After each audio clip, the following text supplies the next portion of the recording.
প্রিয় শিক্ষার্থী আসসালামু আলাইকুম। আজকের ক্লাসে চতুর্থ শ্রেণীর গণিত বইয়ের অধ্যায় 7 নিয়ে আলোচনা করব। তো এই অধ্যায়ে আছে গুণিতক ও গুণনীয়ক। তো আজকের এই ক্লাসে গুণিতক নিয়ে আলোচনা করব। প্রথমে আমাদের গুণিতক কি সেটা জানতে হবে। তো গুণিতকটা কি, তাহলে আমরা একটা উদাহরণের মাধ্যমে দেখি। ধরো প্রথমে আমরা লিখলাম যে 4 এর গুণিতক। তো 4 এর গুণিতক, আসলে গুণিতকটা কি? এই 4 এর গুণিতক মানে 4 এর ঘরের নামটা পড়তে হবে। তো 4 এর ঘরের নামটা পড়ি। দেখো 4 অক্ষে 4, 4 দুখানি 8, 3 4 12, 4 4 16, 4 5 20, 4 6 24, 4 7 28, 4 8 32, 4 9 36, 4 10 40। আমরা এখানে 10 পর্যন্ত নামটা লিখলাম। তো এখন দেখো সংজ্ঞাটা হচ্ছে এমন যে এই সাইড দিয়ে আমরা যতগুলো সংখ্যাকে ভাগ করতে পারবো।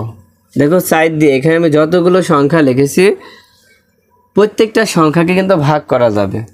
তাহলে কি আমরা সংজ্ঞায় বলতে পারি যে একটি সংখ্যা দিয়ে যতগুলো সংখ্যাকে ভাগ করতে পারি তাহলে ওই সংখ্যাগুলোই হচ্ছে এই সংখ্যার গুণিতক।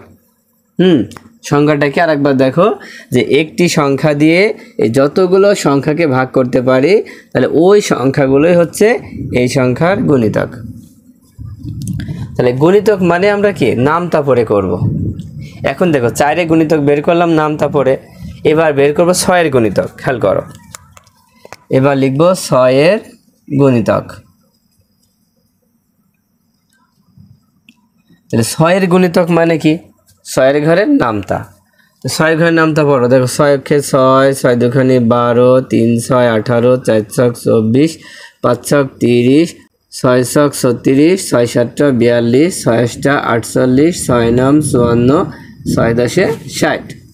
দেখো আমরা 6 এর ঘরের নামতা পড়ে ফেললাম। তাহলে 6 এর গুণিতক এখানে যতগুলো সংখ্যা লিখেছি সবগুলো। তারপরে আরেকটা লিখি।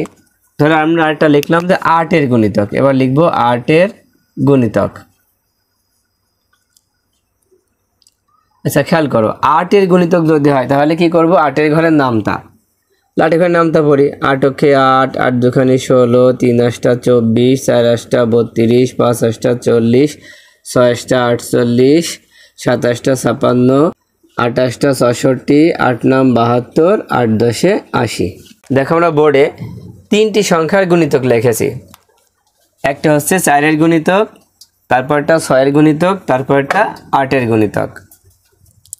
তাহলে গুণিতক যদি লিখতে বলে পারবা না? যদি বলা হয় 5 এর 3টি গুণিতক লেখো তাহলে 3টা গুণিতক লিখতে হবে। 5 অক্ষে 5, 5 দুখানি 10, 3 5 15, 3টা গুণিতক। মানে গুণিতক বললেই কি নামতা পড়ে করে ফেলবো। যে সংখ্যার গুণিতক বলবে সেই সংখ্যার নামতা পড়বো। এখন তোমাদের আরেকটা বিষয় জানতে হবে, সেটা হচ্ছে সাধারণ গুণিতক কি।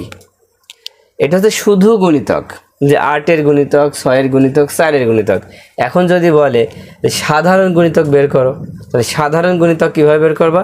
আচ্ছা এখন মনে করো যে প্রশ্নে আসলো যে 4, 6 ও 8 এর সাধারণ গুণিতক বের করো।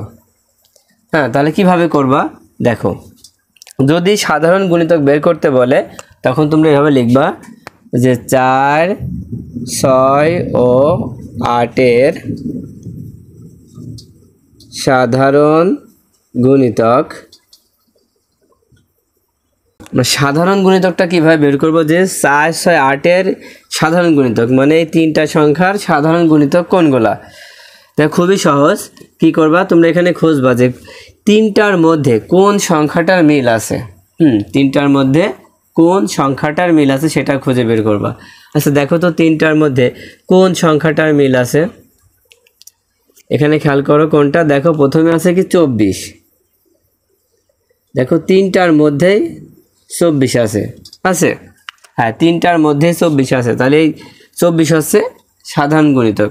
মানে এখানে যে 3টা সংখ্যা থাকবে সেই 3টার মধ্যেই যে সংখ্যাটা থাকবে সেই সংখ্যাটা হচ্ছে সাধারণ গুণিতক।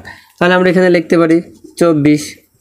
যদি তুমি আরেকটা বের করতে চাও তাহলে কত হবে? দেখো তো আরেকটা বের করতে চাইলে এখানে দেখো এখানে একটা 48 আছে, এখানে একটা 48 আছে, কিন্তু এখানে 40 পর্যন্ত আছে।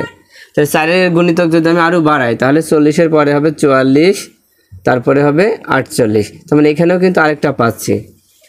তাহলে এই ক্ষেত্রে আমাদের 48টাও কি সাধারণ গুণিতক। দেখো এখানে 24 এবং 48 তিনটার মধ্যে আছে, তাই এটা হচ্ছে সাধারণ গুণিতক। আচ্ছা, এখন যদি বলা হয় লসাগু কত, তাহলে কিভাবে বের করবা? খেয়াল করো, দেখো আমরা এখানে লিখব যে 4, 6 ও 8-এর লসাগু কিভাবে বের করবা? দেখো আমরা এখানে সাধারণ গুণিতক বের করেছি 24 আর 48। হ্যাঁ, তাহলে এই দুইটার মধ্যে থেকে একটা হবে লসাগু। কোনটা? এই দুইটার মধ্যে সব থেকে ছোট যেটা, এই যে 24, এই 24 হবে লসাগু। তাহলে 4, 6 ও 8-এর লসাগু হবে 24।